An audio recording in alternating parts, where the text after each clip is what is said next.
सेवा ही मेरी पहचान, शंकर सोनेजा। सेवा ही जिनकी पहचान, वो हैं शंकर सोनेजा।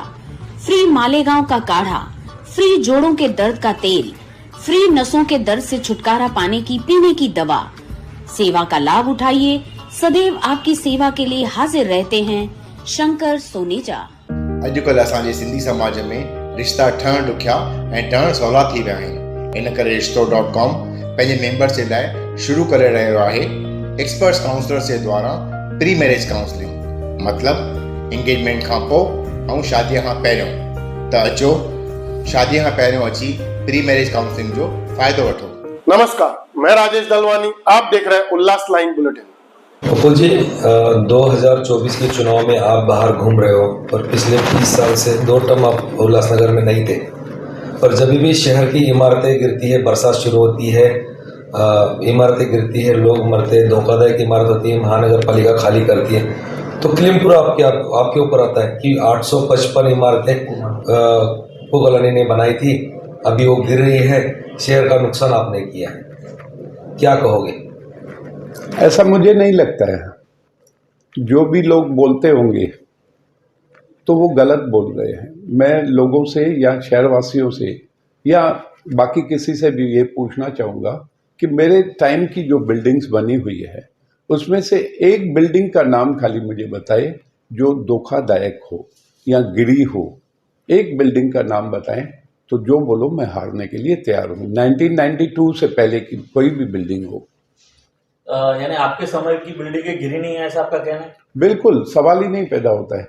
हम लोगों ने, हमारी सुपरविजन थी पूरी तरह से, बिल्डिंग्स के ऊपर सुपरविजन थी और कंस्ट्रक्शन आज भी उनकी मजबूत कंस्ट्रक्शन खड़ी है। एक बिल्डिंग का तो कोई नाम ले वे ना यार, पप्पू कालानी के टाइम की कोई बिल्डिंग बनी है, एक बिल्डिंग का नाम लो। तो ये 855 का जब मामला आता है तो आपका नाम क्यों आता है आगे? ठीक है ना, अपोजिशन वाले बोलते रहते हैं, हमारे शहरवासी नहीं बोलते हैं, लोग नहीं बोलते हैं। ये पॉलिटिकल अपोनेंट, उनका काम है अपोज करना और इसमें कोई गलत बात भी नहीं है। वो अपोज करते हैं, खिलाफ बात करते हैं, दिस इज राजनीति। तो जो अभी के जो उम्मीदवार है कुमार आलानी, उनका कहना है 20 रुपए स्क्वायर फुट पे आप लेते थे। नहीं, ठीक है ना, उनका कहना है ना। बिल्डर्स जो जिन्होंने बिल्डिंग बनाई उन्होंने बोलना चाहिए कि पप्पू कालानी ने 20 रुपया लिया। मुझे कोई खरीदार नहीं है, ना ही मैं, मेरा बिजनेस पहले देखता हूँ, मेरा परिवार पहले देखता हूँ, उसके बाद बाकी दुनियादारी। तो मुझे कोई खरीदार नहीं है। टिल टुडे अगर ऐसा हुआ करप्शन में किसी ने भी मुझे शहरवासियों में से या बिल्डर में से किसी ने भी उंगली उठाई होती कि हाँ पप्पू ने हमसे 20 रुपया स्क्वायर फीट के लिए लिया है, तो फिर बात अलग होती थी। तो ये रेपुटेशन जो आज मेरी है नॉन करप्ट, वो रेपुटेशन मेरी नहीं रहती थी।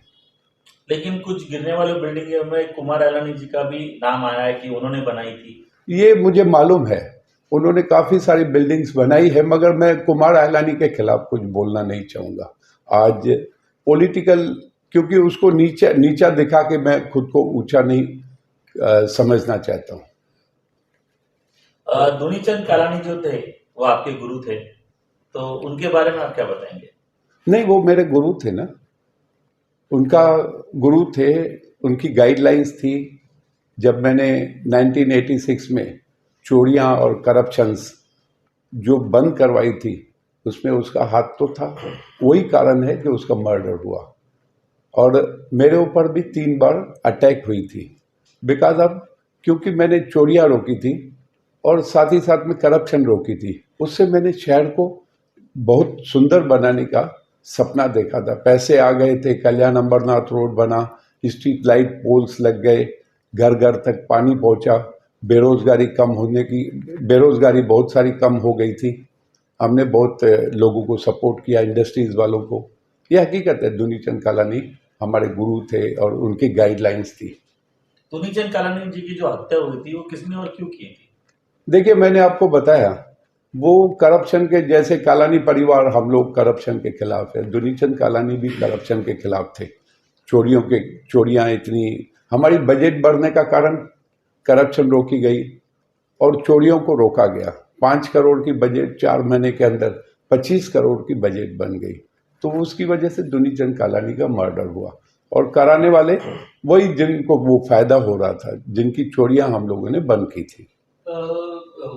कई बार विरोधी और ऐसे बोलते थे कि शहर को सिंगापुर बनाने वाले थे, सिंगापुर बनाने वाले थे। आपने शहर को सपना दिखाया था सिंगापुर का। सपना नहीं दिखाया था, मैंने सिंगापुर बनाना था और एक साल में मैं 25 बार सिंगापुर गया था, ये हकीकत है। मगर मुझे एक मॉडल देना था सिंगापुर का। गोल मैदान के सामने जो इतनी सारी ज़मीन थी, अबाउट 50 एकड़ ज़मीन थी, उसमें मुझे सिंगापुर मॉडल देना था जो खाली ज़मीन थी। मुझे पता नहीं था कि ये ज़मीन पे कुछ बिल्डर्स लॉबी का ध्यान है, इसमें कुछ मिनिस्टर्स की भी इन्वेस्टमेंट थी और मुझे सजा दिलवाई गई। कौन थे वो मिनिस्टर्स, आप बताएंगे? मैं नाम लेना जरा सही नहीं समझता हूँ।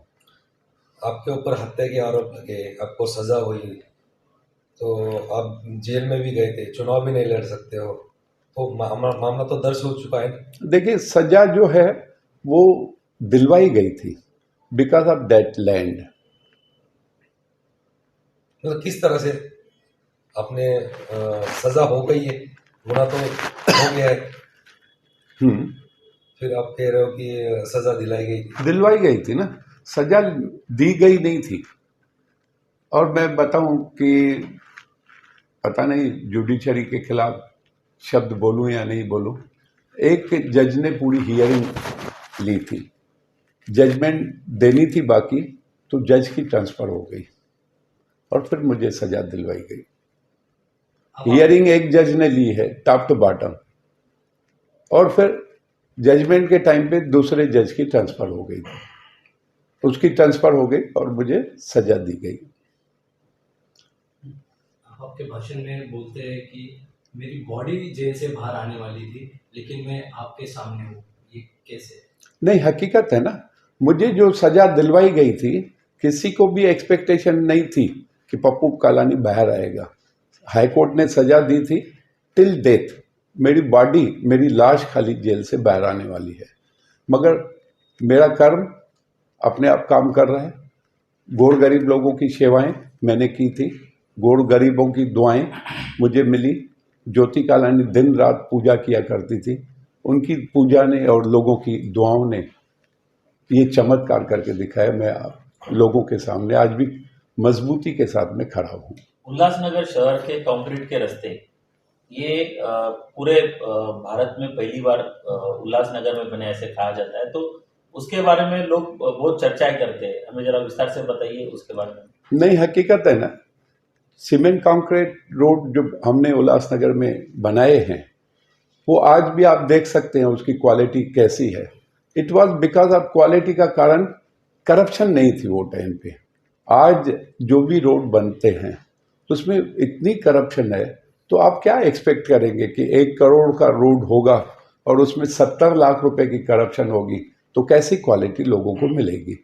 और आज तो टेक्नोलॉजी उल्टा बहुत अच्छी है, जो मेरे ज़माने में रोड बने थे उससे भी अच्छे रोड बनने चाहिए, मगर करप्शन को कौन रोकता है? 70% करप्शन है। आप जेल जाने से पहले का उल्लासनगर और अभी आप घूम रहे उल्लासनगर, कितना अंतर है उल्लासनगर में और आजू बाजू के शहरों में? जेल जाने से पहले और आज में रात दिन का फर्क है। रोना आता है मुझे, मैंने क्या सपना देखा था उल्लासनगर को बनाने का, और उसी तर्ज पे मैंने काम भी किया। एक साल में 25 बार मैं सिंगापुर जाकर आया, तो वो मेरा सपना नहीं था, सिंगापुर बनाना था। आज इस शहर को देखता हूँ तो रोना आता है, और आजू बाजू के शहरों को देखता हूँ तो और ज़्यादा रोना आता है कि जो शहर गांव की तरह थे, उल्लासनगर बहुत आगे डेवलप होते जा रहा था। आजू बाजू के जो शहर गांव थे वो आज शहर बन चुके हैं, हम लोग वहीं के वहीं खड़े हैं। पहले के इलेक्शन में और अभी के इलेक्शन में क्या आपको अंतर लगता है? बहुत अंतर है। पैसे का जो चलन है पहले इतना नहीं था, पैसे का चलन ज़्यादा हो गया है। किस तरीके से, यानी वोट फॉर नोट? ऐसे ही समझिए, वोट फॉर नोट। वोटर से क्या अपील करेंगे? बस वही कहना है कि मेरा जो सपना था और ज्योति कालानी का जो शहर के प्रति सपना था उसको पूरा करने के लिए ओमी कालानी को वोट करें। ब्यूरो रिपोर्ट महेश रोकड़े, उल्लास लाइन बुलेटिन, उल्लासनगर। उल्लास लाइन बुलेटिन को सब्सक्राइब करें, बेल आइकॉन दबाएं और देखिए उल्लास लाइन बुलेटिन की न्यूज़ सबसे पहले आपके मोबाइल पर।